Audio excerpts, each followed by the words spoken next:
Ako po si Miss Winnie at ito ang ating kwento. Ano ba?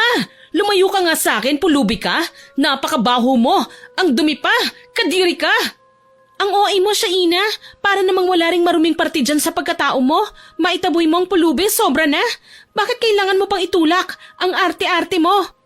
Ano bang pakialam mo? Hindi pwedeng tambayan ng pulubi ang paninda natin. Alam mo naman na ukay na nga ito tapos may mga pulubi pa. Baka isipin ng mga mamimili. Sinuot ng pulubing yan ng mga paninda natin. Grabing kaartehan naman kasi yan. Pwede mo namang pagsabihan na lang ng maayos ang pulubi Hindi mo naman siya kailangang itaboy na parang hayop. Nasasabi mo lang ang mga bagay na yan kasi nga galing ka sa basurahan. Parang ang sakit mong magsalita, no? Kung bigyan kaya kita ng leksyon. Anong leksyon naman ang ibibigay mo sa akin, Aber? Naningkit ang mga mata ko sa inis at walang babalang sinabunutan si Shaina. Nagulat siya sa ginawa ko at sinubukang gumante. Malakas niya akong itinulak na ikinahiga ko sa sahig. Yan ang nababagay sa mga babaeng kagaya mo. Pakialamera, palibhasa, ugaling squatter, walang pinag-aralan, boba. Sumusobra ka na, ha? Iniangat ko ang aking kamay para sana saktan si Shaina dala ng matinding galit, pero nagulat ako nang makitang bigla siyang umiyak at umaktong nasasaktan. Nakita ko ang papalapit niyang boyfriend kaya alam ko na kagad kung bakit siya umaastang inosente. Nagbabait-baitan lang naman ang babae kong katrabaho. Mahal, ano nangyari sa'yo? Bakit ka umiiyak? Ayos ka lang ba? Si Ella, sinaktan niya ako. Sinaway ko lang naman ang pulubi na nakatambay sa harapan ng tindahan namin, pero siyang nagalit. Bakit naman kailangan mong gawin yun, Ella? Ano? Ako na naman ang mali. Alam mo, Leo, bago ka maniwala dyan sa mga drama ng girlfriend mo, pwede bang tignan mo na lang muna ang CCTV sa opisina para malaman mo kung ano ba talaga ang totoong nangyari? Bakit ba ganyan ka, Ella? Gusto ko lang naman maging nice sa'yo Pasensya na ha, kasi ang ginawa mo hindi nice para sa akin. Kamalditahan mo yun. Inis kong sambit tsaka tinalikuran sila ng boyfriend niya. Ayoko nang umasa na magiging okay pa sa amin ang lahat dahil dati na talaga kaming hindi magkasundo. Oo nga pala, Miss Winnie. Ako si Ella, 35 years old sa kasalukuyan. Ang kwentong ibabahagi ko sa inyo ay nangyari 10 taon pa lang ang nakararaan. Isa lang akong simpleng tindera ng ukay-ukay sa isang shop dito sa aming bayan. Ang amo ko ay matandang mag-asawa, sina Aling Amor at Mang Monching. Matagal na akong nagtatrabaho sa kanila. Ulila na po ako sa mga magulang. Sa halip na magluksa at sirain ang buhay ko sa labis na kalungkutan, pinili kong magpatuloy sa buhay. Pinili kong magtrabaho at tanggapin ang katotohanan na hindi habang buhay kong makakasama ang aking mga magulang. Dito ko rin nakilala sa ukayan si Shaina. Nauna lang siya sa akin ng ilang araw, pero hindi ibig sabihin nun may kinakampihan na ang amo naming si Aling Amor kapag nagkakamali kami. Kaya una o huli man sa amin na nakapasok sa trabaho, makakatikim talaga ng sermon para matuto. Iha, bakit nakabusangot yang mukha mo? Nag-away na naman ba kayo ni Shaina?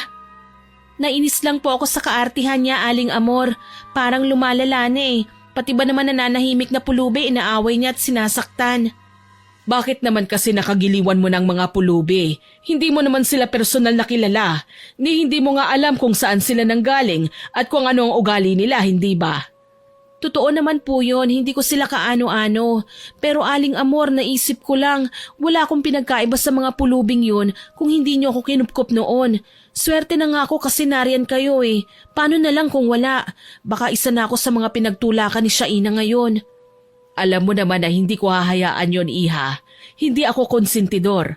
Kapag alam kong mali, ginagawan ko ng paraan para maitama.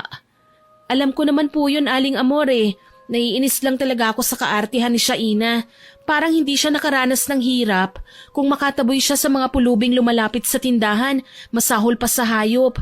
Kung tutuusin, namamalimos lang naman sila Hayaan mo na, Iha. Kakausapin ko si Shaina. Huwag kang mag-alala, ha? Maraming salamat po, Aling Amor. Naging magaan na ang pakiramdam ko kahit papaano. Hindi talaga ako komportable na may makitang inaapi. Kahit pa nga hindi ito pulubi, hindi ako nasisiyahan na makita silang nahihirapan. Kaya't hanggat maaari, ginagawa ko ang lahat para makatulong. Ito ang isa sa mga tinuro sa akin ng aking yumaong mga magulang, ang maging mabuti sa kapwa. Wala akong minanas sa kanila, kundi ang mga mabuting asal na palagi nilang ipinapaalala sa akin. Minsan lang talaga, lumalabas ang pagkademonyita ko kapag nakikita ko ang kaartihan ni Shaina. At aminado ako na noon pa man, hindi na talaga kami magkasundo. Ella, iha, ano bang pinag-uusapan niyo ni Sweetheart? Napangisi ako bigla nang marinig ang sinabi ni Mang Monching, ang asawa ni Aling Amor. Ganyan lang talaga sila kung magtawagan at medyo kinikilig ako sa kanilang dalawa. Tinanong lang po ako ni Aling Amor tungkol sa kaguluhan namin ni Shaina. Hindi ko po kasi nagustuhan ang ginawa niyang pagtulak sa pulubi kanina. Kilala mo naman ang babaeng yun. Masyadong maarte. Ni ayaw ngang makaamoy ng usok o kahit madikit sa kanyang maruming gamit. Tao pa kaya? Nakakainis lang po kasi. Nagdrama pa siya sa boyfriend niya na ako ang nanakit sa kanya. Gumanti lang naman po ako. Alam mo ba, iha? May tamang solusyon para sa problema mong yan. Talaga po? Anong klaseng solusyon naman kaya yun? Ang taong maraming kaartihan, asarin mo. Kung ayaw niya sa marurumi, dumihan mo. Kung naiinis siya sa mga pulubi, o di magtawag ka ng marami para maimbierna. Ano pong ibig niyong sabihin? Ilapit mo sa mga pulubi si Shaina. Hayaan mo siya magwala sa galit hanggang siya na mismo ang magpakalma sa sarili niya. Effective ba naman yan, Mang Monching? Baka naman imbis na masolusyonan ko ang problema sa babaeng yun, madagdagan pa. Problema ba yun?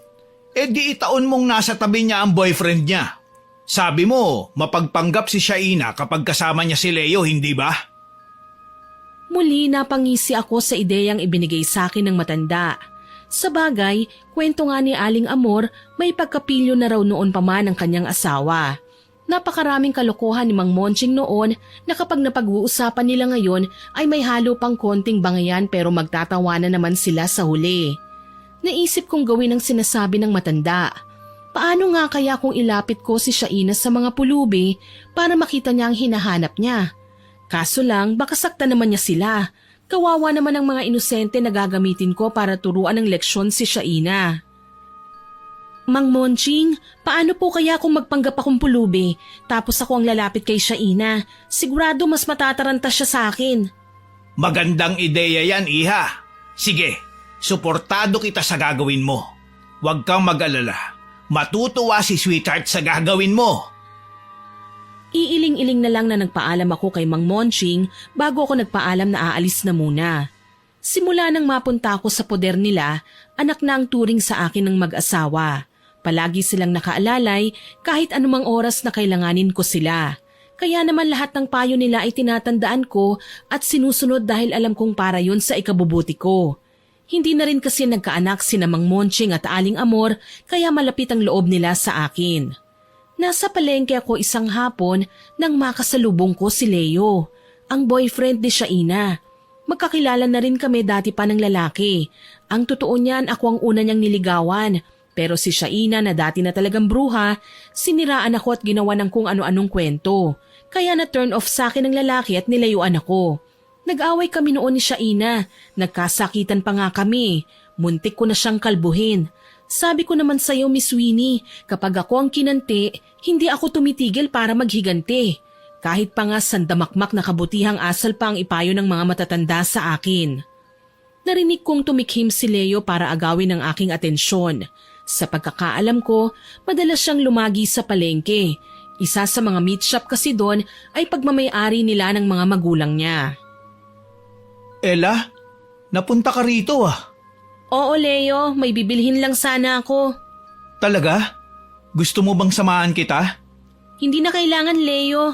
Alam ko naman kung saan ako pupunte. Tsaka may trabaho ka sa meat shop nyo, hindi ba?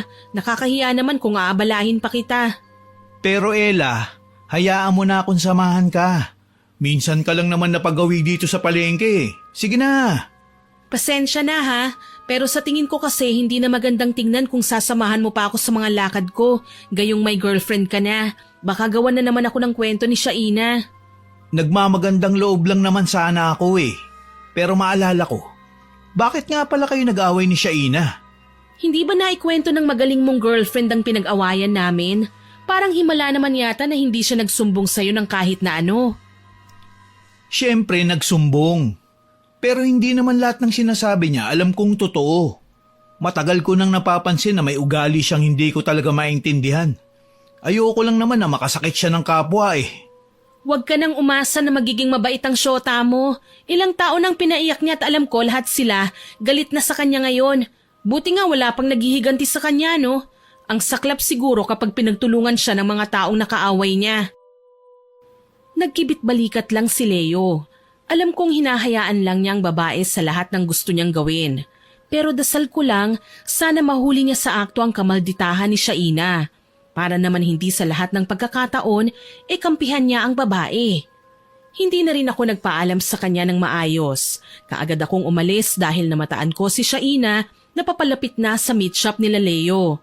Kaso hindi niya siguro matagpuan ng lalaki kaya nagpalinga-linga siya. Saktong nagkatitigan kami at nakitang magkasama ni Leo. Sumama ang kanyang tingin sa akin, kaya naman lumayo na ako. Hindi ko nga lang din inaasahan na haharangan niya ako sa daanan at kukomprontahin. Kampante si Shaina na abangan ako dahil medyo malayo na kami sa maraming tao. Ang landi mo rin ano? Pati boyfriend ko nilalapitan mo? Kung makapagsabi ka ng malandi ako, parang nakita mo na akong inahas ang jowa mo. Aba, wag kang feeling ha. Kahit kailan hindi ko ugaling mangagaw ng pinagsawaan na ng iba. Hindi pa ako nahihibang na kagaya mo. Masyadong desperada. Gugustuhin na manira ng kapwa. Maagaw lang ang lalaking gusto niya. Che! Alam kong hindi nagustuhan ni Shaina ang mga sinabi ko. Siya lang naman kasi ang babaeng nanira sa akin at nang agaw ng manliligaw eh. Tapos ngayong sinupalpal ko sa kanya ang katotohanan, hayan at gigil na gigil siya. Tinalikuran ko na lang ang babae para umalis na, pero nagulat ako nang muli siyang humarang. Hindi pa ako tapos makipag-usap sa'yo, kaya wag na wag mo akong tinatalikuran. Ah! Ano ba? Bakit ka ba nanghihila ng buhok? Gusto mo ba talaga ng gulo, ha? Akala mo ba aatrasan kita, malditang babae ka? Kung talagang matapang ka, dito tayo sa kalsada magsabunutan. Ako pa talaga ang hinamon mo, ha? Pwes kakalbuhin kita. Galit na galit kong sambit sabay atake na kay Shaina. Una ko siyang sinuntok sa muka na ikinaliyad naman niya. Napaaray man siya ay hindi yun sapat. Kaagad kong hinila ang may kahabaan niyang buhok tsaka siya sapilitan ng inudngod sa lupa.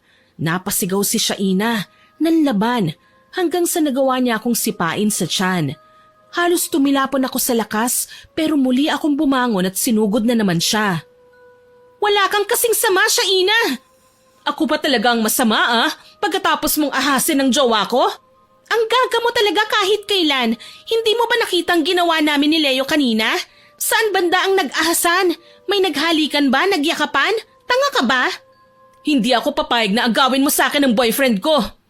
Teka Shaina, Ella, ano na naman ba ang pinag-aawayan nyo? Bakit dito pa talaga kayo sa gitna ng kalsada nagsasabunutan? Tigilan nyo nga yan. Sweetheart, hayaan mo na sila. Lalaki lang ang pinag-aagawan nila. Ang mainam mong gawin, pagsabungin mo sila. Tignan natin kung sino ang mas magaling makipagkalmutan. Isa ka pa, Monching. Gusto mong ihambalos ko sa'yo ang bayong nabitbit ko? Abay sa halip na awatin mo, sinusulsulan mo pang magpatuloy ang dalawa? Alangan naman napigilan ko pa sila. Tignan mo mga tao, nagkakagulo na. May nagpupustahan na nga sa kung sino ang matatalo sa kanila eh. Nabitiwan ko ang buhok ni Shaina nang lapitan ako ni Aling Amor. Pinigilan niya kami at kinurot sa tenga. Kahit kailan ang titigas ng ulo nyo, pareho kayong mga pasaway. Aray, masakit Aling Amor. Aling Amor, si Shaina po ang nagsimula. Inabangan niya ako dito. Pinagbintangan pa ako na inaahas ko raw po ang boyfriend niya. Sinungaling! Ikaw ang sinungaling! Ipapasa mo pa sa akin ang kagagahan mo? Tama na nga kasi, pinagsabihan ko na kayo ha, pero ang titigas talaga ng mga anit nyo. Gusto nyo ba talagang ako na ang kumalbo sa inyo? Aling Amor, wag mo naman diinan ng masyado, baka marumi ang kamay mo. Aba, at talagang sinusubukan mo ko ha? Ganon? Mabuti na lang, binitiwan ako ni Aling Amor. Dinuro niya si Shaina na noon ay nagpupumilit na lumayo sa kanya. Panay pa ang mura at pagpag ng naalikabukan niyang damit. Nakakainis na talaga kayo, sobra. Lalo ka na, Ella. Hindi ko na gusto ang ginawa mong pagngudngod sa akin sa lupa, ah. Umaangal ka pa, i-deserve mo naman yan. Aba, wala nang paawang paraan ng pag-aaway ngayon. Kapag galit ako, talagang galit ako. At hindi kita hahayaan na basta na lang akong siraan sa pagkakataong ito. Hindi na paghandaan ni Shaina ang ginawa kong pagsampal sa kanya. Alam kong nabigla siya pero hindi ako nagpaawat. Kahit kay Aling Amor, hindi ako nakinig. Sa pagkakataong ito, humarang na sa amin si Mang Monching. Alam ko naman na kahit maloko ang matanda, hindi naman talaga umabot sa punto na hahayaan na lang niya kaming magkasugatan. Hinila niya ako samantalang si Aling Amor naman ang humila kay Shaina. Pareho niya kaming pinagalitan. Gustuhin ko mang sumagot, pinili ko na lang na manahimik. Kahit sa pag-uwi namin sa bahay, panay pa rin ang pagkastigo sa amin ni Aling Amor. Hindi ko gusto ang ginawa nyo, ha?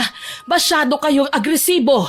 Pareho kayong dalaga pero daig nyo pa ang mga tambay sa labas kung makipagbasag ulo. Pasensya na po, Aling Amor. Hindi ko na kasi kayang magtimpi sa mga pinaggagawa ni Shaina. Kung ano-ano na lang ang binibintang niya sa akin. Sinabihan ba naman akong mga agaw ng jowa? Aba, hindi ko naman po ugaling lumandi ng lalaking may girlfriend na, no? Nagpapalusot ka pa? Kitang-kita ko na nga kayo. Bakit, Iha? Nakita mo bang may ginagawang kahalayan sina Leo at Ella? Hindi ko po nakita. Nag-uusap lang kasi sila pero... Hindi mo naman pala nakita eh. Bakit kung makapanghusga ka sa ampon namin, parang masama na siyang tao? Masama yan, Iha, ha? Napabayaan nyo na nga ang trabaho nyo dito sa Ukayan eh. Baka gusto nyong matanggal sa trabaho. Unahin niyo po si Ella. Masyado siyang maldita. Supladang sambit ni Shaina kaya napailing si Aling Amor. Mas lalo lang niyang pinapakita ang taglay niyang kasamaan ng ugali. Maski sa matatandang nagpakita ng kabutihan sa amin, nagagawa na niyang mag-inarte. Sa huli, pinaghiwalay kami ni Aling Amor ng pwesto. Sinadya niya na ilayo kami ni Shaina sa isa't isa at baka raw magsabunutan na naman kami. Si Mang Monching naman lumapit sa akin. Tila inaasar ako habang panay ang nguso niya kay Shaina. Iha, pansinin mo naman ang best friend mo. Kanina pa nakabusangot ang mukha niya. Si Mang Monching talaga, oo. Alam mo kasi, Iha, hindi ako kumbinsido na magiging tahimik ang buhay mo hanggat hindi mo tinuturuan ng leksyon si Shaina. Gawin mo na kasi ang plano mo. Lahat ng bagay na ayaw niya, ibuhos mo sa mukha niya. Natawa ako sa sinabi ni Mang Monching. Napakasulsulero niya talaga. Sobra. Gayunpaman may punto naman siya eh. Pinlano ko tuloy ng maayos ang mga gagawin ko para hindi ako pagdudahan ni Shaina. At kailangan masaksihan ni Leo ang kamalditahang taglay ng kasintahan niya. 3 araw ang nakalipas. Nagpaalam ako kina Aling Amor. Sinabi ko sa kanila na dadalaw ako sa puntod ng nanay ko. Totoo naman yun eh. Pumayag siya at hinayaan akong umalis. Hindi naman kalayuan sa bayan namin ng sementeryo. Gayunpaman, kailangan ko pa ring sumakay ng jeep para makarating doon. Nag-alay ako ng bulaklak at nagtirik ng kandila. Pagkatapos, umalis na ako at pumunta sa isang gasoline station kung saan may CR. Dala-dala ko na kasi ang props ko sa gagawin kong plano. Mula sa pagiging si Ella, lumabas ako ng CR na iba na ang katauhan. Isa akong marungis na pulubi, magulo ang buhok, may dalang sako at hindi na makikilala pa dahil sa kapal ng uling na nilagay ko sa aking muka. Natawa pa ako nang itaboy ako ng isa sa mga gasoline boy. Grabe ka sa akin, kuya. Hindi ako totoong pulubi. Costume lang to. Depensa ko kaya naman napakamot-kamot ang lalaki sa ulo. Sumakay ako ulit ng jeep at salamat na lang talaga naniwala ang mga tao sa paliwanag ko. Pagkatapos kong magbayad ng pamasahe, bumaba ako sa lugar kung saan maglalakad ako ng 2 kanto papunta sa bahay nila Aling Amor kung saan nandoon ang Ukayan.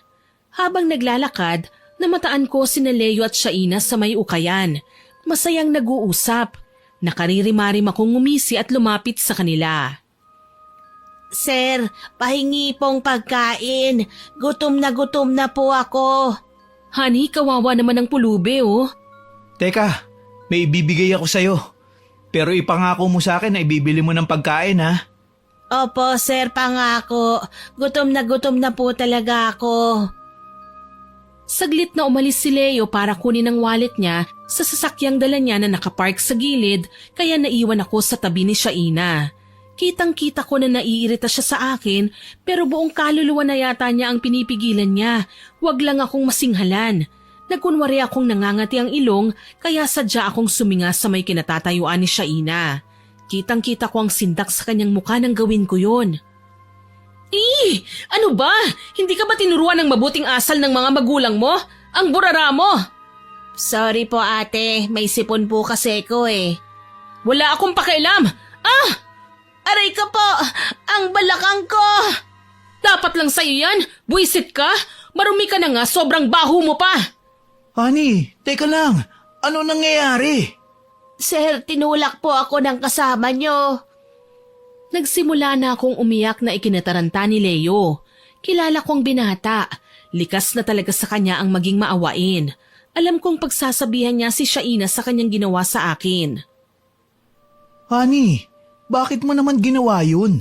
Alam mo bang abuso ang ginawa mong pagtulak sa pulube? Tayo ang may kakayahan na tulungan sila. Kaya hindi mo sila dapat na sinasaktan. Oo na, sorry. Nabigla lang ako. Pasensya ka na, miss ha. Nabigla lang daw ang kasama ko. Paano? Heto na ang pinangako ko sa'yo. Bumili ka ng maraming pagkain ha.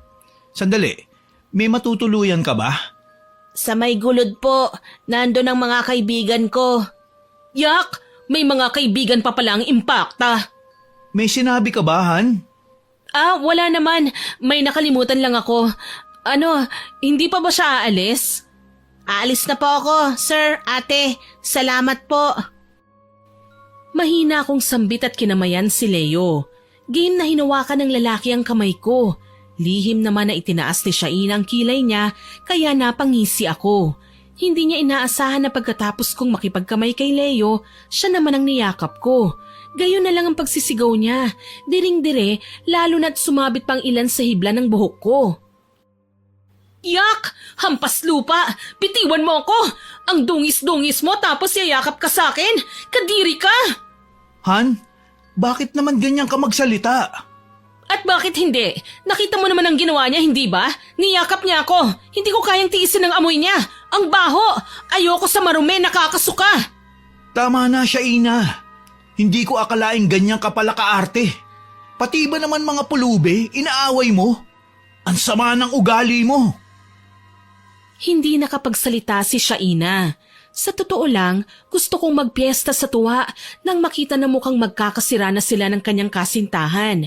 Sa wakas, hindi na makakapagpanggap na mabait si Shaina dahil bistado na ang kanyang ugali. Dahil dito, tinalikuran ko na sila nang mapansing nagbabangayan na ang dalawa. Habang papalayo, narinig ko pang sumbatan nila na pati ang pangalan ko ay nadawit pa sa usapan nila. Mas mabait pa kesa sa'yo si Ella eh. May malasakit siya sa kapwa. Hindi kagaya mo. Konting pagkakamali lang ng mga tao sa paligid mo. Hinuhusgahan mo na. Bakit naman nasali ang malanding babaeng yun sa usapan natin? Siguro naghahanap ka lang ng butas para hiwalayan ako. O di ano pang hinihintay natin? Maghiwalay na tayo. Iiling-iling na nagpatuloy ako sa pag-alis at hindi na sila pinansin pa. Masaya na ako at nagtagumpay ang aking mga plano. Pumunta ulit ako sa isang pampublikong CR at doon naligo. Binalik ko ang damit na sinuot ko kanina at tinapon na ang props ko.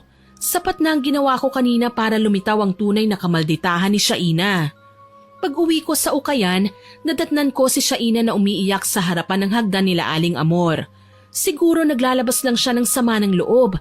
Base sa nakita kong reaksyon niya, panigurado nakipaghiwalay sa kanyang binata. Nilagpasan ko siya pero bago pa man ako makalayo, nagsalita ng bruha.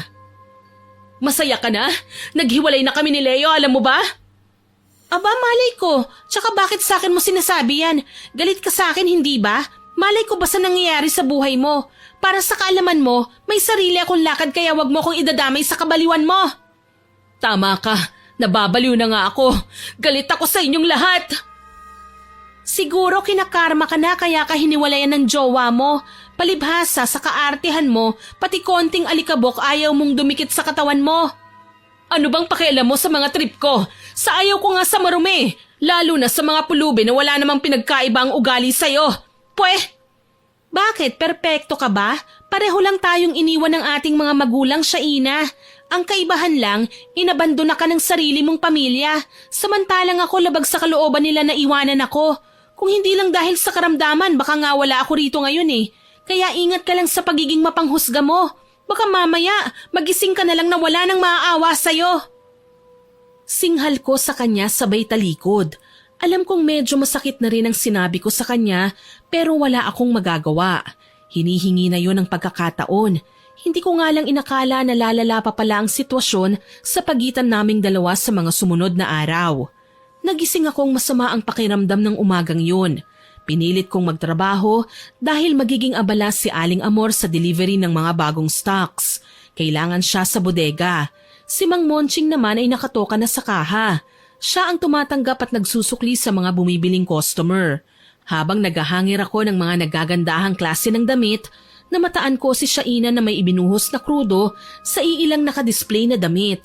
Sinadya niya yon ng may lumapit na pulubi para manghingi na naman ng limos. Gigil na pinagbintangan niya ang kawawang lalaki. Abat panira ka talaga ng araw ano? Bakit mo binuhusan ng krudo ang paninda namin? Gusto mo talagang makulong ano? Bayaran mo yan kung ayaw mong tumawag ako ng pulis. Teka, wala siyang kasalanan, Shaina. Nakita ko ang ginawa mo. Ano na naman ang trip mo at gusto mong sirain ng kawawang pulubi? Nakikialam ka na naman sa akin ano? Talagang naghahanap ka ng gulo. May saltik ka na nga yata eh. Bakit ba nagagalit ka na lang ng walang dahilan? Hindi mo ba ako naiintindihan? Ayoko nang narurumihan ako. Ayokong may dumikit na kahit anong klaseng dumi sa katawan ko. Sobra na talaga ang kaartehan mo.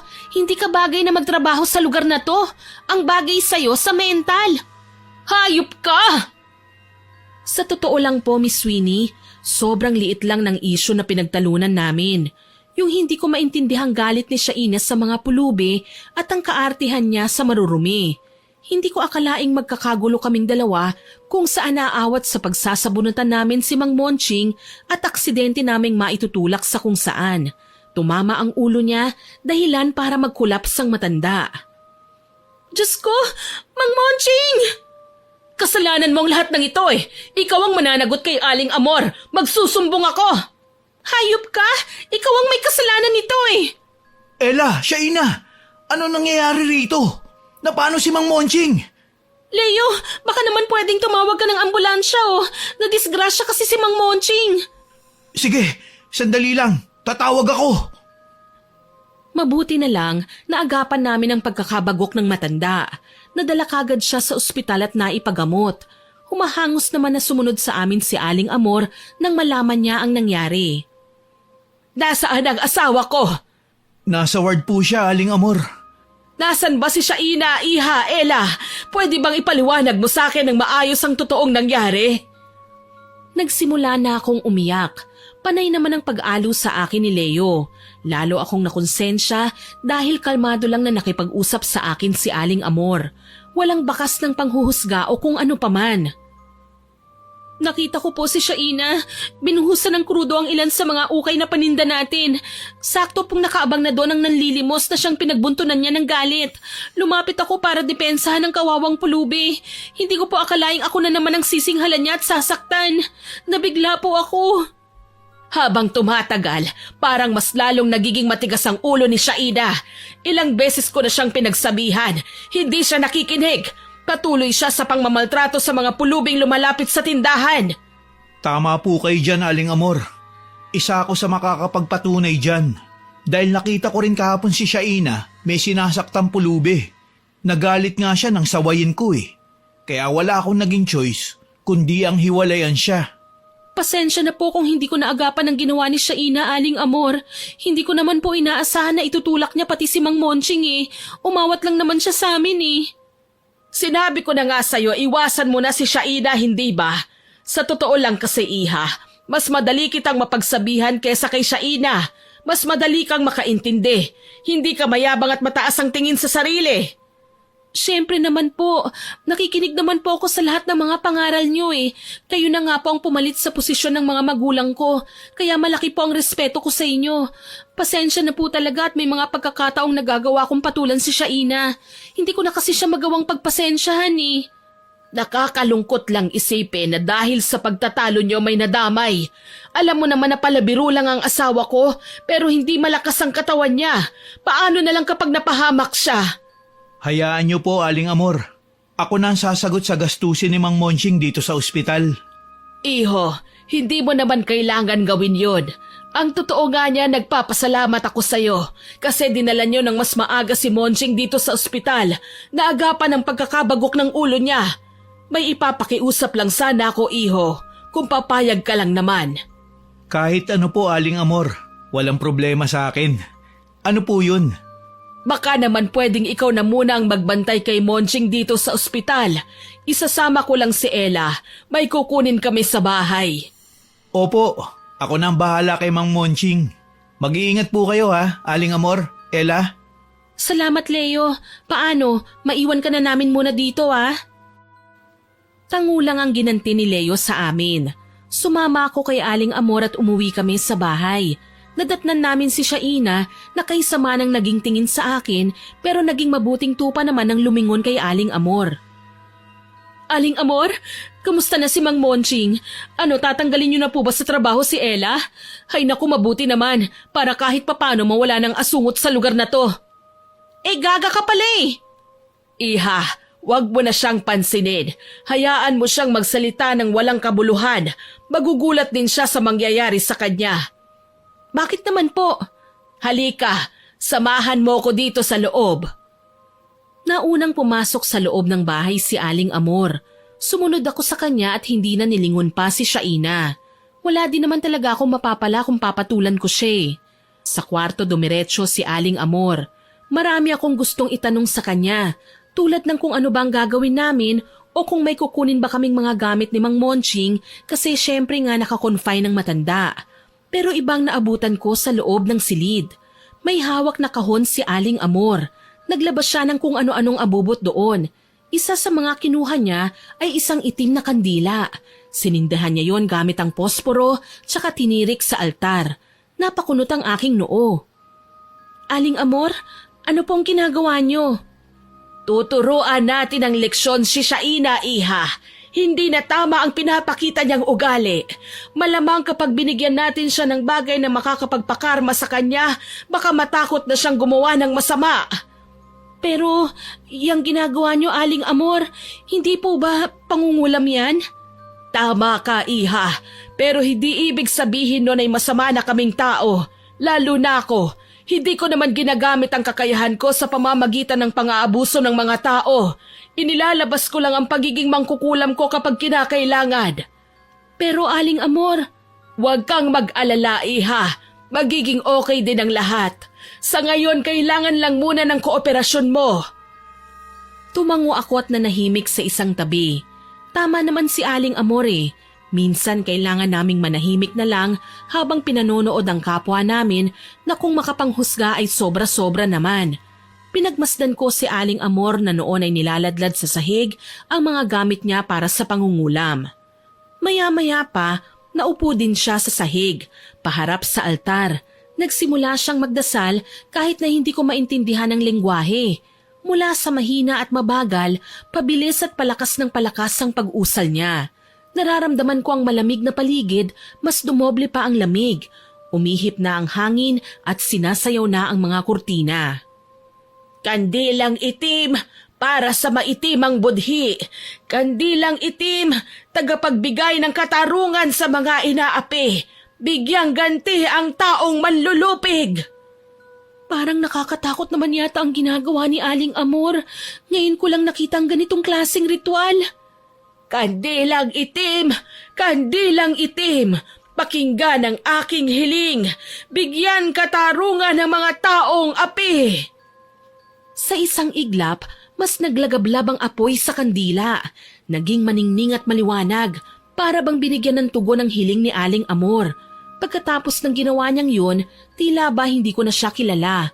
May malaking pinagbago at alam ko, hindi na ako makakampante pa habang kasama ko siya. Nagpasya akong lumabas ng kwarto. Sa may sala ako naupo at tinanaw si Shaina na noon ay nagbabantay ng ukayan. Pansin ko, balisa ang babae. Biglang namutla at palingon-lingon sa paligid. Maya-maya pa natumba ang dalaga. Kaagad ko siyang dinaluhan. Hindi naman kasi ibig sabihin na kaaway ko siya, wala na akong pakialam sa kanya. Gusto ko lang naman ayusin niya ang buhay niya eh. Shaina, anong nangyayari sa'yo? Bitiwan mo ako! Ah! Ang sakit ng ulo ko! Huwag ka na kasing mag-inerte, pwede? Halika, aalalayan kita. Bitiwan mo ako! Bitiwan mo ako! Hindi nga pwede, okay? Kailangan kitang maiupo ng maayos. Diyos ko, may dugo ng tenga mo. Anong? Ella, halika rito. Pabayaan mo siya. Aling Amor? Pero Aling Amor, kailangan niya ng tulong. Halika na, kailangan nating balikan ang asawa ko sa ospital. Baka gising na ngayon si Monching. Masama po ang pakiramdam ko, Aling Amor. Kailangan nang magbabantay sa ukayan. Isara mo na ang ukayan. Kailangan naming umalis. Tinalikuran na kami ni Aling Amor kaya wala akong nagawa kundi ang sumunod sa kanya. Iniwan ko man si Shaina, maayos ko naman siyang pinaupo sa isang monoblock chair at inabutan ng tubig tsaka iniwan. Pagkapasok ko ng bahay, sinalubong ako ng ginang. Bakit mo siya nilapitan? Pasensya na po, Aling Amor. Nakita ko kasi na kailangan niya ng tulong eh. Kahit na, sa susunod wag mo nang uulitin yon. Hindi naman nakamamatay ang ginawa ko sa kanya. Siguro may konti lang na sakit, pero mawawala rin naman. Sapat lang para pagdaanan niya ang karma na binigay ko sa kanya sa pamamagitan ng kulam. Ano na po ang mangyayari sa kanya pagkatapos niyan, Aling Amor? 3 araw ng pagdurusa, 3 gabi ng pighati. Lahat ng yon hindi niya matatanggihan dahil nakaukit na sa kanyang pagkatao ang sumpa. Anong klase pong sumpa, Aling Amor? Ang sumpa ng kulam. Napalunok ako nang marinig ang kanyang sinabi. Sumpa, kulam, lahat ng bagay na hindi ko akalaing magkakatotoo ay nangyayari na ngayon. Kahit nakukonsensya ako, pinili kong wag nang magsalita. Ayoko naman na magkasira kami ni Aling Amor. Siya na ang kumupkop sa akin nung mamatay ang mga magulang ko. Sabihin ko nang nagtatrabaho nga ako sa kanila at may pasahod nga sila para sa akin pero sa mismong poder nila ako nakatira. Kaming dalawa ni Shaina at ang tanging pwede namin gawin bilang ganti ay ang pagtanaw na lang ng utang na loob. Hoy Ella, sabihin mo kay Aling Amor na hindi muna ako papasok. Masama ang pakiramdam ko. Inuutusan mo ba ako? Hindi ka man lang marunong makisuyo? Sino ka ba para pagsabihan ka ng maayos? Hindi ikaw ang bumubuhay sa akin. Wala kang pakialam kung maging magalang man ako sa'yo o hindi. Ang mahalaga, sabihin mo kay Aling Amor na magpapahinga muna ako. Kasalanan mo naman to eh. Kung hindi mo ako inaway, hindi ko maitutulak si Mang Monching. Yan ang hirap sa'yo eh. Masyadong masama ang ugali mo. Matapobre ka pa at ayaw tumanggap ng kamalian. Sana lang hindi ka magsisi sa mga ginawa mo. Balang araw, babalikan ka ng lahat ng mga sinaktan mo. Makakarma ka rin. Hindi na ako sinagot ni Shaina. Basta na lang siyang umalis at nagkulong sa kanyang kwarto. Makalipas nga ang sumunod na mga araw, madalas kong marinig ang mahihina niyang ungol. Tila ba nasasaktan at nahihirapan. Pero sa tuwing lalapitan ko siya para itanong kung may problema ba, iling lang ang nagiging sagot niya. Basta panay lang ang kulong niya sa kwarto at hindi naman siya inoobliga ni Aling Amor na buksan ang ukayan. Aling Amor, baka naman po pwedeng iatras niyo ng karamdaman na nilagay niyo kay Shaina. Nakakaawa na po kasi ang kalagayan niya eh. Hayaan mo muna ang babaeng yan. Halika, samahan mo ako sa ospital. Ngayong araw ang paglabas ni Monching sa ospital. Sige po, sunduin na natin siya. Nasa ospital din si Leo nang dumating kami roon. Ilang beses na rin siyang bumalik at dinadalhan pa ng pagkain ng matanda. Gising na si Mang Monching nang makalapit ako sa kanya. Mang Monching, kamusta na po kayo? Ayos lang naman ako, Iha. Ikaw, kumusta ka na? Matagal na rin tayong hindi nagkakabiruan. Oo nga po eh. Pasensya na nga po pala sa nangyari ha.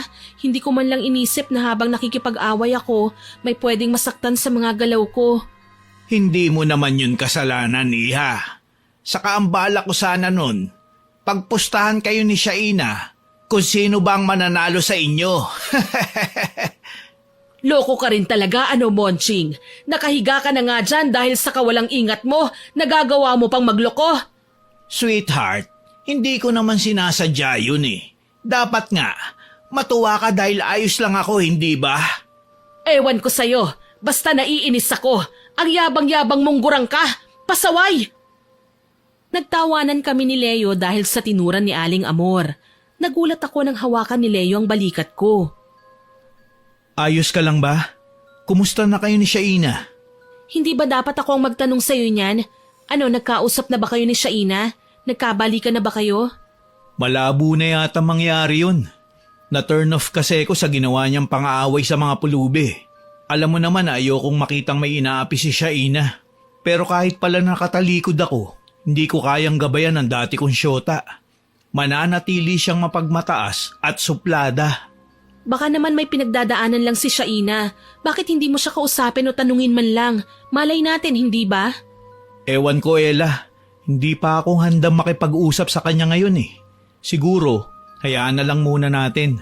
Palamigin natin ang sitwasyon. Ikaw ang bahala, Leo. Hindi ko naman ugaling makialam sa mga bagay na wala akong kinalaman. Tsaka sayang naman ang relasyon nyo kung tatapusin mo lang ng ganun na lang. Ngumiti sa akin si Leo bilang ganti. Alam kong naiisip niya rin ang mga bagay na ito. Pero ang problema lang namin kung makikinig ba naman si Shaina. Malamang kung narito sa tabi namin ng babae ngayon, pagbibintangan na naman ako ng kung ano-ano. Matapos tanggapin ang discharge instructions ni Mang Monching, umuwi na nga kami sa bahay. Kagaya kanina, hindi pa rin lumalabas ng kwarto niya si Shaina. Nag-alala na ako kaya nagpa siya kung puntahan na siya kahit na pinipigilan ako ni Aling Amor. At hindi ko inaasahang magugulat ako sa makikita kong itsura ni Shaina nang madatnan ko siya sa loob. Diyos ko, Shaina, anong ginagawa mo? Bakit magulo ang kwarto mo? Ano bang pinagkakaabalahan mo rito? Hindi ko mapigilan ang sarili ko, Ella. Gusto ko ng magulo, ng alikabok, ng marumi. Parang mamamatay ako kapag hindi ako nakahawak man lang ng dumi sa aking mga kamay. Hindi ka naman dating ganyan ah. Malamang ito na ang sinasabi mong karma. Siguro tuwang-tuwa ka na sa mga natuklasan mo sa akin ngayon, ano? Hindi totoo yan. Nag-aalala nga ako sa'yo eh. Bakit mo ba kasi ginagawa ang bagay na ito? Sinabi ko na nga sa'yo, hindi ba? Hirap akong pigilan ng sarili ko. Hindi ko alam kung anong klaseng ritual ba ang ginawa ni Aling Amor, lalo na yung mga inusal ni Aling Amor. Pero alam kong matindi yun at nakakatakot. Lalong hindi rin ako mananalo kay Shaina pagdating sa singhalan, kaya hindi ko na pinilit sa kanya ang mga gusto ko sanang sabihin. Iniwan ko siya at tumungo na lang ako sa labas. Pinakiramdaman ko si Shaina. Hindi ko tuloy na malayan na nakatulog ako sa hagdanan sa labas ng bahay. Ang alam ko lang, muli akong nagising dahil sa ingay na likha niya mula sa kanyang kwarto. Natataranta akong bumangon at kaagad siyang pinuntahan sa silid. Wala na si Shaina sa loob. Sinubukan ko siyang hanapin pero hindi ko siya makita sa kahit saang sulok ng bahay. Tila wala namang pakialam sina Aling Amor at Mang Monching na nawawala na ang dalaga, kaya kabadong kinuha ko ang aking cellphone at tinawagan si Leo. Ilang ring lang ang narinig ko at sinagot na niya kagad ang kabilang linya. Ella, gabing-gabi na. Napatawag ka. Leo, kailangan ko kasi ng tulong mo eh. Nawawala si Shaina. Hindi ko alam kung saan pumunta. Parang wala namang pakialam sina Aling Amor sa pagkawala niya. Ha? Sigurado ka? Oo eh, hindi ko kasi siya mahanap. Tsaka natatakot na ako. Baka kung anong mangyari sa kanya. Kahit naman magkaaway kami, hindi maaatim ng konsensya ko na mapahamak na lang siyang bigla. Huwag kang mag-alala. Pupuntahan kita dyan. Sabay nating hanapin si Shaina. Pakibilisan mo na lang, please. Sige, darating kagad ako. Ilang minuto din akong naghintay hanggang sa may dumating na kotse sa harapan ng bahay. Pasado 1:00 na ng madaling araw pero hindi ako makadama ng antok. Leo! Halika na, Ella. May nakasalubong akong kakilala. Isang empleyadong nag-break pa lang sa night shift niyang trabaho. Namataan daw niya si Shaina papunta sa sementeryo. Halika na, baka maabutan pa natin siya dun. Sige. Ano ba kasi nangyari? Naguguluhan nga ako eh. Parang bigla na lang siyang nawala sa sarili. Sinubukan ko siyang kausapin pero nagagalit lang siya. Bakit kaya? Ilang beses na siyang nagkakaganyan. Parang ang bilis niyang mataranta. Sana lang talaga mahanap na natin siya. Huwag kang mag-alala. Makikita rin natin siya. Ilang minuto lang ang binyahe namin at dumating na kami sa sementeryo. Tahimik ang paligid at madilim. Nang hinayang nga ako dahil wala man lang akong ibang dala maliban sa cellphone. Mabuti na lang may dalang flashlight si Leo. Pumasok kami sa loob at nilibot ang tingin sa nagkalat na mga nicho. Ano naman kaya ang ginagawa ni Shaina sa lugar na ito? Malalaman natin kapag nahanap natin siya. Ewan ko ba, Leo? Naiinis ako na naaawa kay Shaina. Baka naman kaya siya nawawala sa sarili niya dahil sa ginawa mong pakikipaghiwalay sa kanya. Mahal mo naman siya, hindi ba? Mahal ko siya, oo. Pero hindi ibig sabihin nun, kukonsintihin ko lahat ng ginagawa niyang hindi naman tama. Ayoko naman na malunod siya sa kasalanan. Parang hindi nakakayanin ng konsensya ko ang makitang nananakit siya ng kapwa. Napapansin ko lang kasi sa kanya, ayaw niyang nadidikitan ng alikabok ang kanyang mga kamay o balat. Ayaw niyang napapalapit sa mga mababaho. Sobra na talaga ang kaartihan niya. Wala na nga sa lugar eh. Pasensya na. Siguro mas lumala ang sitwasyon nang hiwalayan ko siya. Akala ko pa naman matuturuan ko siya ng leksyon. Hayaan mo na. Kapag nakita natin siya, kausapin na lang natin. Wika ko kay Leo. Nagsimula na kaming hanapin si Shaina. Sa kalalakad naming dalawa, namataan namin ang babae sa may malaking krus. Nakayuko at parang may pinagkakaabalahan. Nang lapitan namin siya, nanlaki ang mga mata ko sa gulat. May kinukutkot na nicho si Shaina. Sira na ang mga kuko niya sa kamay. Nagdurugo na ang mga yon. Diyos ko, Shaina! Anong ginagawa mo? Hayaan mo ako! Iwanan niyo na ako! Shaina! Ano bang nangyayari sa'yo? Gusto ko ng marumi! Gusto ko ng mabaho! Nandiri ako nang makitang pinasak niya sa kanyang bibig ang lupang nagawang kimkimin ng kamay niya. Ninuya niya yon at nilunok, kaya pinagtulungan namin siyang hawakan. Nanlisik ang mga mata ni Shaina. May taglay siyang lakas na dati ay wala naman talaga. Nababaliw ka na ba? Bakit? Hindi naman lahat ng pulubi nababaliw, hindi ba? Itigil mo na to, Shaina. Ang arte-arte mo tapos lalamutak ka ng lupa. Nakakainis ka na, ha? Wala kang pakialam. Ito ang gusto ko. Sa lupa ako nabubusog. At nagkatinginan na lamang kami ni Leo nang makita naming mas dinamihan pa ni Shaina ang pagdakot ng lupa sabay lamon. Wala kaming nagawa para pigilan siya. Kalaunan, tumigil din naman ang dalaga. Dumighay siya ng pagkalakas-lakas tsaka kami iniwan. Ni hindi na nga niya kami pinansin. Wala kaming nagawa kundi ang sundan na naman siya. Palakad-lakad lang si Shaina hanggang sa tuluyan na ngang mag-iba ang itsura niya. Hindi naman literal kundi naging marungis lang siya. Sobra. Nahumantong pang napagkamalan na namin siyang pulubi. Shaina, halika na, umuwi na tayo. Mag-uumaga na, oh. Mas gusto ko rito. Hayaan mo ko. Pahingi na lang ng barya. Nagugutom na ako. Ano? Sumama ka na lang sa akin, pwede ba? Sa bahay natin, hindi mo na kailangan mamalimos. Sige na, bigyan mo na ako ng barya. Huwag kang madamot. Ano ba nangyayari kay Shaina? Bakit bigla siya nagkaganito? Hindi ko alam, Leo. At nalulungkot ako. Masahol pa siya sa baliw eh. Ni hindi na nga yata niya kilala ang tunay na pagkatao niya. Ano na ang gagawin natin ngayon? Huminga ako ng malalim. Minanduhan ko si Leo na bantayan niya na muna si Shaina. Kailangan ko lang umuwi ng bahay dahil baka nag-aalala na sa amin si Aling Amor. Okay naman siguro kung susundan mo muna siya, hindi ba? Oo naman. Ako na ang bahala sa kanya. Huwag kang mag-alala. Babalik din naman ako kagad eh. Kailangan ko lang ipaalam kay Aling Amor na nahanap ko na si Shaina para naman hindi nila kami hanapin kung saan-saan. Basta bumalik ka na lang kagad ha. Susubukan kong kumbinsihin si Shaina na umuwi sa inyo. Oo naman. Nagmadali nga ako sa pag-uwi sa bahay nila Aling Amor. Nadatnan ko siyang kapapasok pa lang sa bahay nila. May bitbit siyang supot na may lamang puto maya at saka tsokolate. Iha, saan ka nang galing? Narinig kita kagabi hinahanap mo si Shaina. Nang lumabas naman ako ng kwarto, wala na kayong dalawa. Aling Amor, alam ko pong kalabisan ang hihilingin ko. Pero sana naman po, ibalik niyo na po si Shaina sa dati. Siguro natuto na po siya. Iha, Ella, bakit mo ba ako pinangungunahan? Ang ginagawa ko kay Shaina ay sinukat na ritual at hindi pa ngayon ang tamang panahon para bawiin ang kulam. Basta na lang itong nawawalan ng bisa kapag natuto na siya sa pagkakamali niya. Mukhang mahirap pong mangyari yon, Aling Amor. Hindi nga maalala ni Shaina ang sarili niya eh. Masahol pa siya sa baliw. Literal na nga siyang naging isang pulubi. Hayaan mo na nga muna siya. Maaalala rin niya ang lahat tungkol sa sarili niya pagdating ng araw. Naaawa lang po kasi ako sa kanya eh. Bakit hindi mo na lang muna ibaling ang atensyon mo sa ibang bagay? Halika, tuturuan kita ng mga simpleng panggagamot kagaya ng mga natutunan ko. Saglit lang po, Aling Amor.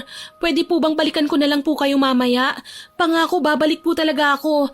May kailangan lang po akong puntahan. Ikaw ang bahala, Iha. Basta kung ayaw sumama sa'yo, wag mo nang pilitin. Opo, Aling Amor. Sorry po pala kung hindi ako nakakapagbukas ng ukayan ngayon. Muli akong umalis pagkatapos kong sabihin ang mga bagay na yon kay Aling Amor. Nadatnan ko si Leo sa may palengke, nakaabang sa nakaupo na si Shaina sa may bangketa. Leo! Ano? Kamusta? Hayan, may kinuha na siyang pagkain sa basurahan. Sinubukan ko siyang pigilan eh. Pero babatuhin niya ako kaya lumayo na ako. Sa tingin mo kaya, uubra kung dalhin natin siya sa albularyo para ipagamot? Sa albularyo? Bakit? Nabati ba si Shaina? Susubukan lang naman eh, para malaman na rin natin kung ano ba talaga ang problema sa kanya. Hinawakan ni Leo ang aking balikat. Kababakasan ng tuwa ang kanyang mga mata. Napakabuti mong babae, Ella. Kahit ilang beses ka nang inaway ni Shaina, heto at kinaawaan mo pa rin siya. Sayang, naniwala ako sa mga kwento niya. Kung pwede lang sanang maibalik ko ang kahapon kung saan nililigawan pa kita. Okay lang yun, Leo. Kalimutan mo na ang mga nangyari noon. Isa pa mahirap man tanggapin pero kailangan na nating umusad. Si Shaina na ang kasalukuyan mo. Ang tungkol sa panliligaw mo sa akin noon, bahagi na lang yun ng nakaraan. Sana maintindihan mo, kaibigan na lang talaga ang turing ko sa'yo. Tumango-tango si Leo sa aking mga sinabi. Totoo naman eh, wala na akong balak na magpaligaw pa sa kanya.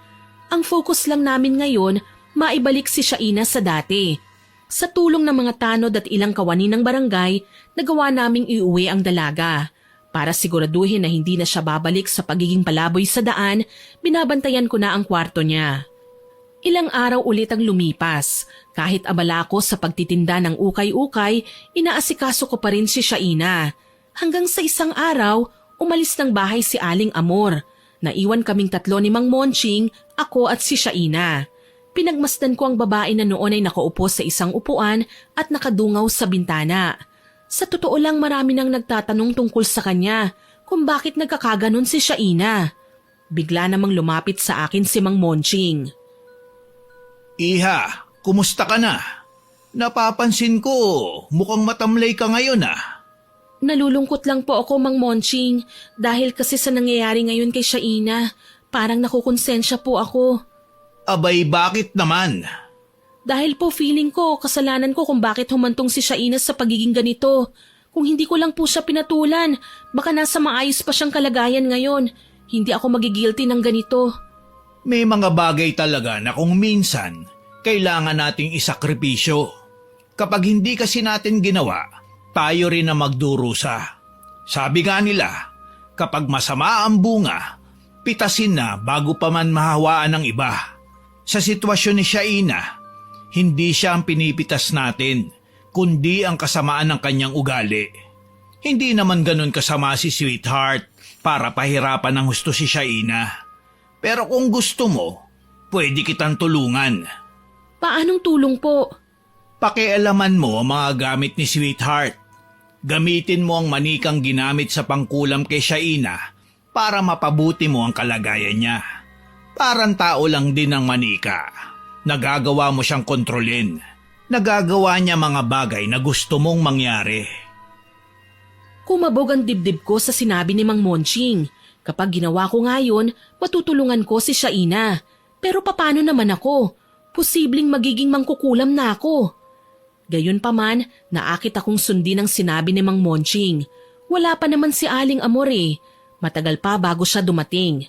May oras pa ako para gawin ang bagay na yon. Dali-dali akong nagtungo sa kwarto nila.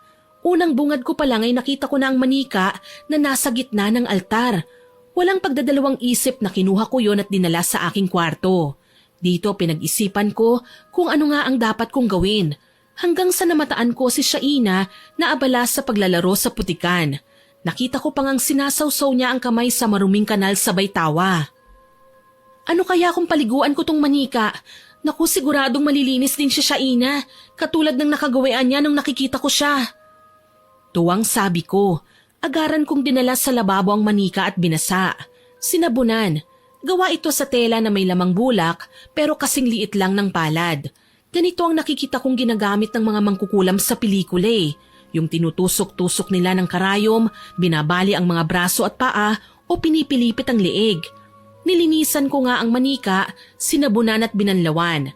Bahagyang nagbago ang kulay pero nakontento na ako nang makitang malinis na ito. Siya namang pagsigaw ni Shaina mula sa labas ng bahay.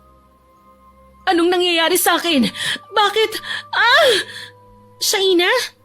Hala, napaano ka, iha? Sabay naming pinagmasdan ni Mang Monching si Shaina. Malinis na nga ang damit niya maging ang muka, pero may problema naman. Unti-unting natutuklap ang balat niya.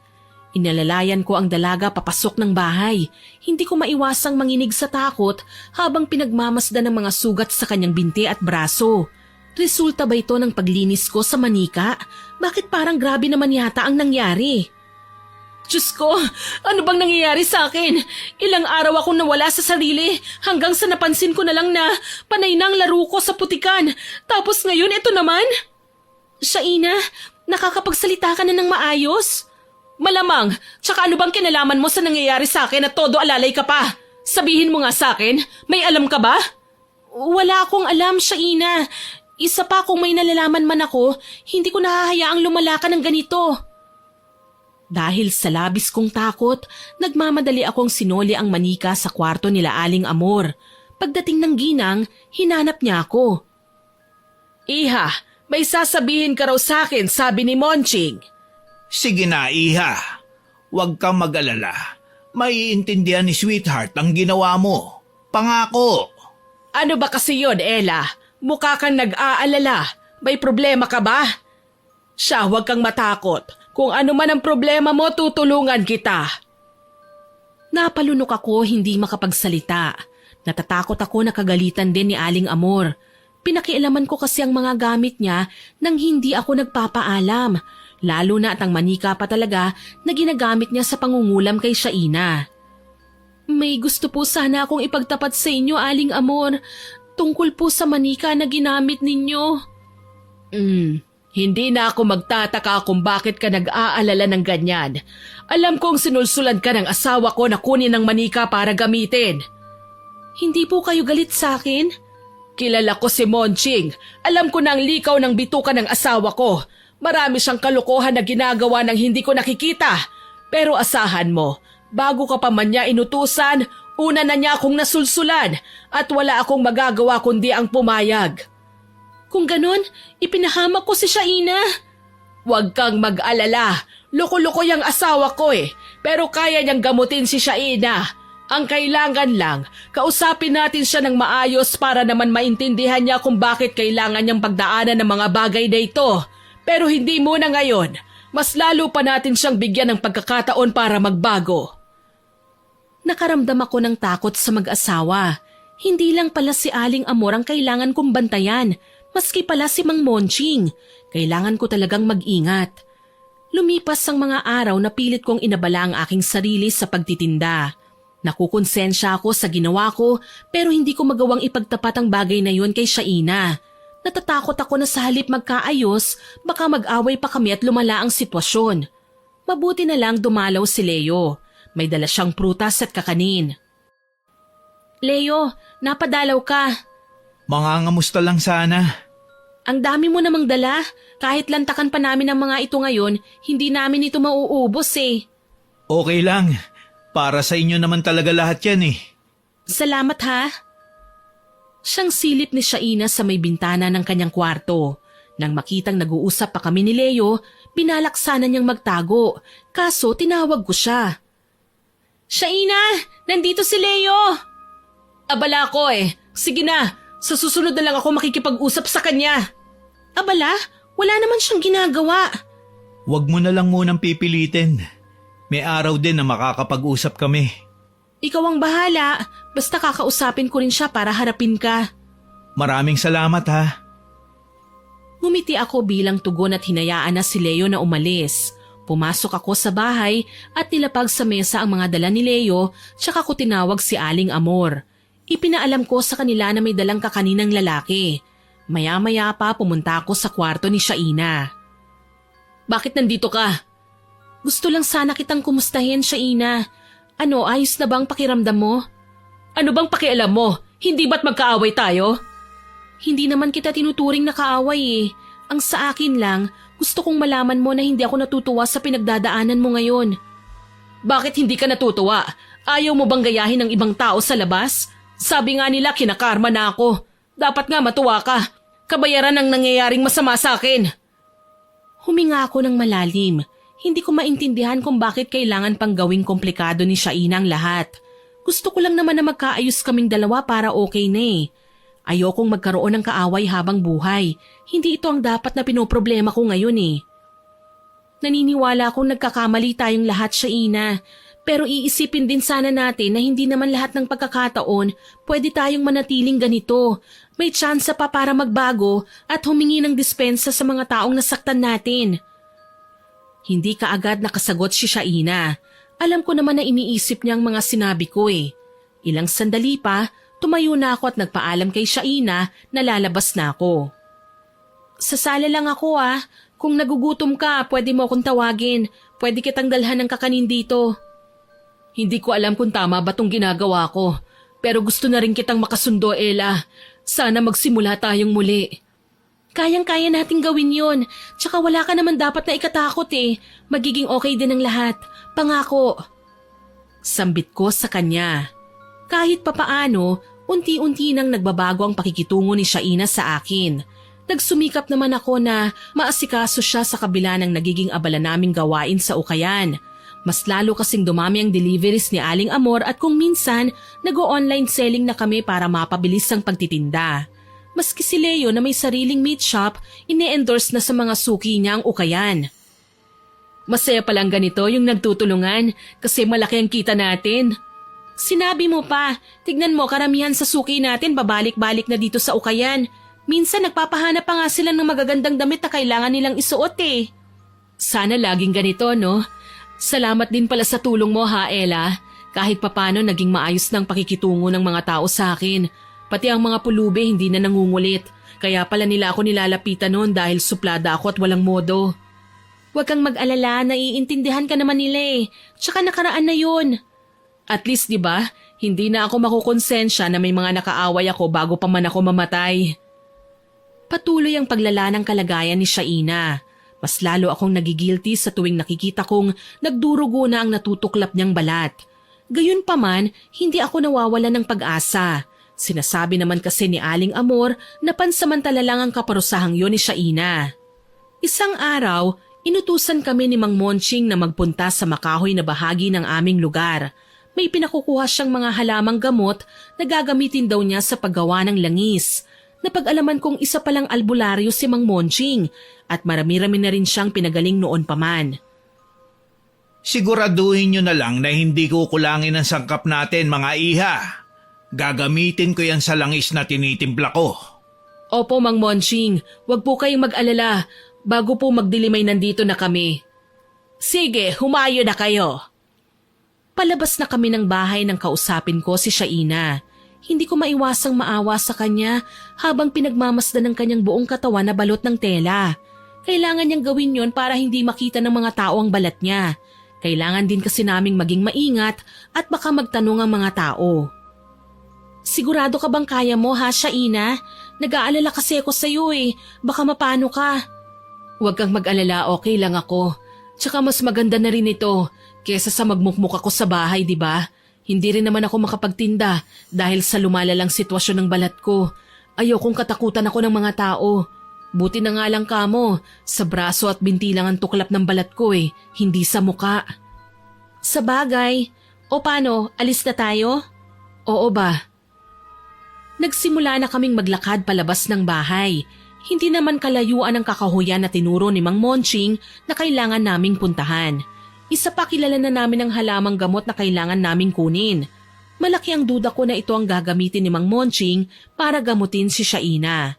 Siyempre, kailangan kong manguna sa pagkuha para mabawasan ang guilt na nadarama ko sa puso ko. Kaso lang, hindi ko naman inaasahan na mapapaaway si Shaina. May namataan kasi kaming pulubi na binabato ng paulit-ulit ng 2 bata. Sinaway sila ni Shaina. Kaso, nagsumbong ang mga bata sa mga magulang nila.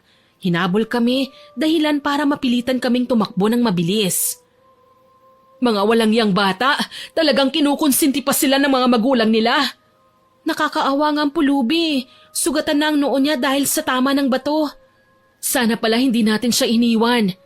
Hayaan mo na, magiging okay na rin naman ang lahat eh. Magtiwala lang tayo. Halika na, lumakad na tayo at baka gabihin pa tayo sa daan. Hindi ko maiwasang ikumpara ang ugali ko sa mga taong yun. Ganun pala ako kasama. Naiisip ko pa nga nananakit din ako noon. Alam mo, hindi mo naman sinasadya yun. Naisip ko nga, baka may pinagdadaanan ka lang, kaya mo nagawa ang mga bagay na yun. Tsaka kalimutan mo na ang mga nangyari, nakaraan na yun. Napatawad ka na ng mga taong nasaktan mo. Kita mo naman hindi ba? Binabati ka na nila kapag nakakasalubong ka nila. Napaiyak si Shaina sa mga sinabi ko sa kanya. Alam ko tumatak sa puso at isipan niya ang mga pangaral na pilit tinuturo sa akin ng mga magulang ko, pati na nila Aling Amor at Mang Monching. Halika na, masyado na tayong madrama. Mamaya niyan hindi na natin makuhang mga halaman na kailangan nating pitasin. Malapit na rin naman tayo eh, kaya okay lang. Sigurado ako na mahahanap na natin ang bagay na kailangan nating makuha. Matagumpay naming nakuha ang mga halamang gamot na pinag-uutos sa amin ni Mang Monching. Kaso lang, kung kailan pa uwi na kami, nagulat naman ako nang biglang bumagsak sa lupa si Shaina. Nagsuka ng dugo at nahirapang huminga. Natataranta ko naman siyang dinaluhan. Shaina, anong nangyayari sa'yo? Nahihirapan akong huminga. Hindi ko na kaya. Ano? Teka, kailangan nating tumawag ng tulong. Ang mabuti pa, magpahinga na lang muna ako ng konti. Tapos susunod na rin ako. Anong ibig mong sabihin? Mauna ka na muna. Baka kasi kailangan na ni Mang Monching ang halamang gamot eh. Kinabahan ako. Hindi ko siya pwedeng iwan. Hindi ko naman masabi na siya ang gagamutin ni Mang Monching. Kaya naman para mas mapanatag ako, kinailangan kong tawagan si Leo. Mabuti naman at nagawa ko siya kagad na makausap. Inabala mo na naman si Leo. Konting pahinga lang naman ito, Ella. Hindi, kailangan mong madala sa ospital. Huwag kang mag-alala, sasamahan naman kita eh. Hindi ako papayag na mapahamak ka. Ang tanga ko talaga dati. Hindi ko akalain na kaya mo naman palang maging isang mabuting kaibigan. Hinusgahan pa kita, inaway, sinaktan. Sana pala nagpakabait ako. Hindi ko naman magawang umangal sa nararamdaman ko ngayon. Baka nga karma ko na to eh. Mangiyak-ngiyak niyang sambit. Hirap sa paghinga. Halos maligo na nga sa pawis. Hindi nagtagal dumating din si Leo. Kabisado niyang kakahuyan dahil madalas siyang isama noon ng kanyang ama sa lugar na yon para manguha ng panggatong. Minsan doon na nga sila nagsisibak ng kahoy para magamit. Ella, ano nangyari kay Shaina? Nanghina na lang siya bigla eh. Tulungan mo naman ako please. Kailangan natin siyang madala sa ospital. Huwag na Leo. Magpapahinga na lang talaga ako. Kaya ko naman eh. Kung talagang gusto niyong makatulong, ihatid mo na lang kami nila Ella sa bahay nila Aling Amor. Sige na. Hindi ko na napigilang umiyak dahil sa aking mga nalaman. Wala akong magagawa kung talagang ayaw niya. Yun ang desisyon niya eh. Ayoko naman na maging dahilan nito para mag-away kami. Ngayon na nga lang naging mabuti ang samahan namin ni Shaina eh. Sige, walang problema. Ihahatid ko kayo sa bahay niyo. Maraming salamat, Leo. Hindi ko naman kayo matatanggihan eh. Ayoko din na malungkot kayo o magalit sa akin. Pero kapag muli kang nahilo at nanghina, pasensyahan na tayo. Kailangan mo talagang madala sa ospital. Pagsisikapan ko na wag nang manghina. Kita ko ang katuwaan sa mukha ni Shaina nang ihatid nga kami ni Leo sa bahay. Sinalubong kami ni Aling Amor na noon ay nagtataka kung bakit naroon si Leo. Leo, iho, anong ginagawa mo rito? Pasensya na po, Aling Amor. Tinawagan po kasi ko ni Ella eh. Kailangan niya raw ng tulong. Naabutan ko silang dalawa sa kakahuyan kanina. Nahihilo na raw si Shaina. Nagsuka pa po ng dugo. Tapos nang subukan kong dalhin sa ospital, ayaw naman. Pasensya na po, Aling Amor. Ayoko lang naman talaga na magkaroon ng problema eh. Ayoko nang bigyan kayo ng alalahanin. Pwes, hindi na ito magiging alalahanin pa. Tutulungan ka namin, Shaina. Ano pong ibig niyong sabihin? Isang albularyo ang asawa ko. Kaya niyang gamutin ang nararamdaman mo. Talaga po? Oo, magagawa niya yan ngayon. Nasaan ang halamang gamot na pinakuha namin sa inyo? Heto po. Sige, aasikasuhin ko lang ito. Iniwan kami ni Aling Amor at nagpunta siya sa kusina. Naging abala na siya ng mga sumunod na sandali dahil pinroseso niya ang halamang gamot. Dinikdik ito at kinuhanan ng katas. Si Mang Monching naman, pinahira ng langis ang natutuklap na balat ni Shaina. Nagulat ako dahil kay bilis nitong natuyo. Nagkatinginan kami ni Leo. Baka naman pwedeng haluan nyo ng dasal ang gamutan natin para mapabilis ang paggaling ni Shaina. Opo naman, pwede po. Kailangan ninyong pumikit, iha. Sige po. Pumikit kaming dalawa ni Leo. Tahimik kami sa kinauupuan at pinakikinggan ang mga sinasabi ni Mang Monching. Sumpa, bawiin na. Taong may taglay nagbago na. Sumpa, lumayo na. Tuluyang pagalingin, taong natuto na. Anong klaseng dasal po yan? Parang inoorasyonan niyo po ako? Shh! Huwag kang magulo. Natatakot po ako. Baka po may mangyari na namang masama. Tigilan niyo na lang po ito, Mang Monching. Dati kasi sa pinanggalingan ko, walang manggagamot na hindi nagkakasakit kapag napagaling niyang pasyente. Ayokong kayo naman ang magdusa ng sakit ko. Huwag kang mag-alala. Magiging okay rin naman ang lahat. Hayaan mo lang si Monching. Alam niya ang ginagawa niya. Dumilat ako at nakitang dalawa na silang gumagamot kay Shaina. Nanatili din akong ganon dahil hindi naman na nila ako sinaway. Para sa akin, okay na ang ganito. Nakakatuwang isipin na may mga kilala kaming taong may kakayahan sa mahika at panggagamot.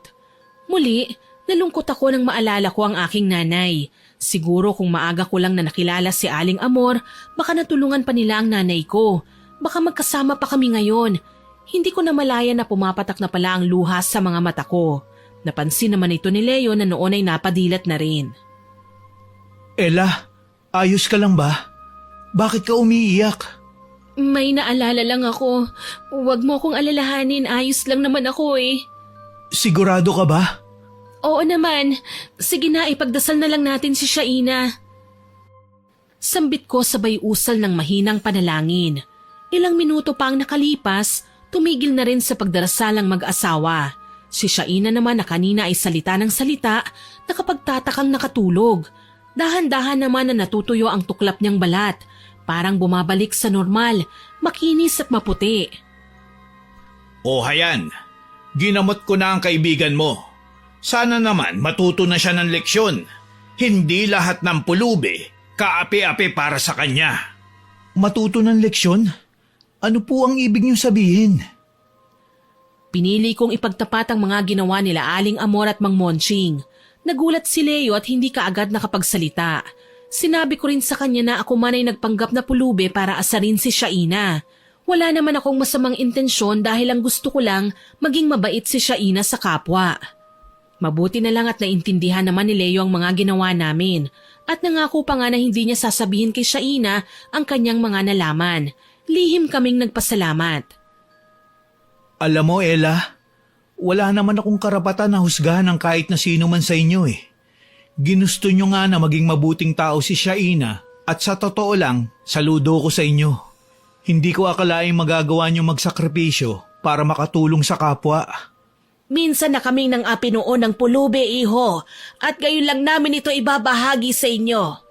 Hindi ba kayo nagtataka kung bakit wala kaming anak? Bakit nga po ba? Biniyayaan kami noon ng malusog at mabait na bata. Kaso lang, dahil sa likas naming pagiging mapagmataas, napahamak ang anak namin. Ano po bang nangyari? Namatay ang anak namin sa pagtatanggol sa pulubi laban sa kawatan, iha. Napagtanto namin na ang pulubing yon sinubukan ng kabutihan ng pagkatao namin. Nang mamatay ang aming anak, humingi ng dispensa sa amin ng pulubi. Kaya naman pala siya inatake ng magnanakaw dahil nagpapanggap lang siyang ganon para may mapagbigyan siya ng kanyang ari-arian. May malubhang sakit ang estrangherong yon at kinaibigan ng anak namin. Bilang mabuting bata sa edad na 10, nakipaglapit ang anak namin sa kanya.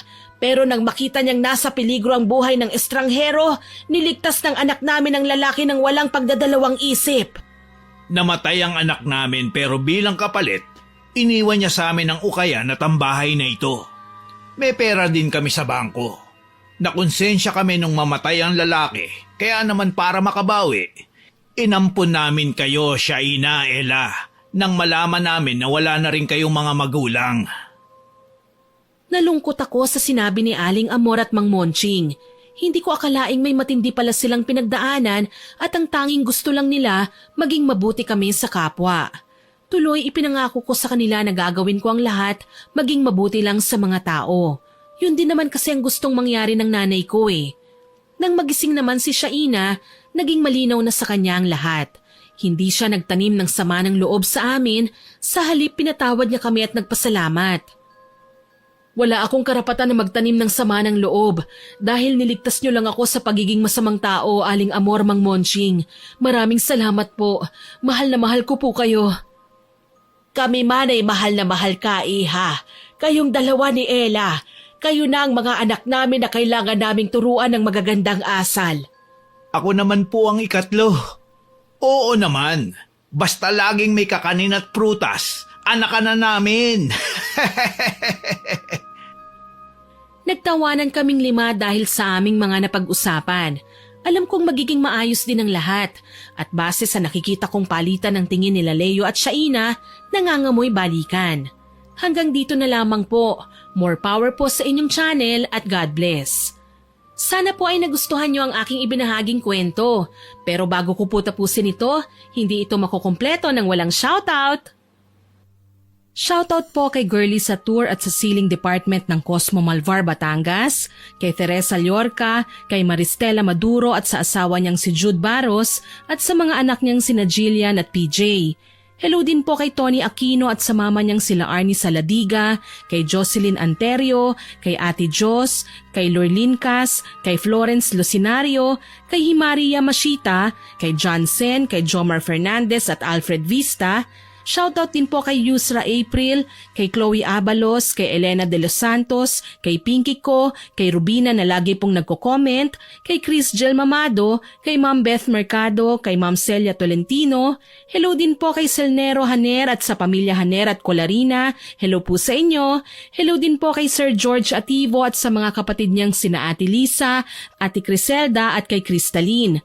Shoutout din po kay Marisa Abuat at sa anak niyang si Dwayne Marie Ebuenga. Hello din po kay Lily's mom at sa anak niyang nag-birthday noong October 31 na si Lily Saunders. Belated happy birthday po. Shoutout din po sa Golde and Despi family, kay Jeline Sapra, kay Angel Ann Agramon, kay Dennis Soliman at sa Otap Boys na sina Paulo, Daniel Novio, Neil Lucas at Kuya Susing. Hello din po kay Oliva Salsona, kay Edgar Ocon at Jen Ocon, kay Glenn Hinalok at sa Hinalok family, kay Evelyn Baula, kay Consolacion Alvarez at kay Mika Salvador, kay Annalisa Chico Diga, kay Julie Tapang at kay Crystalyn Navarro.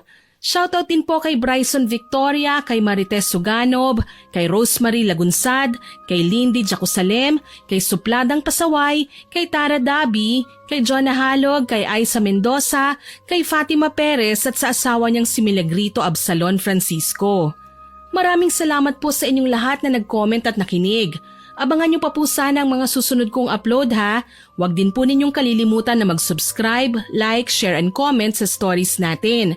Para po mabilis niyong makita kung may bago tayong upload, pindutin niyo lang po ang notification bell para lagi kayong updated. Aasahan ko pa rin po ang inyong suporta ha.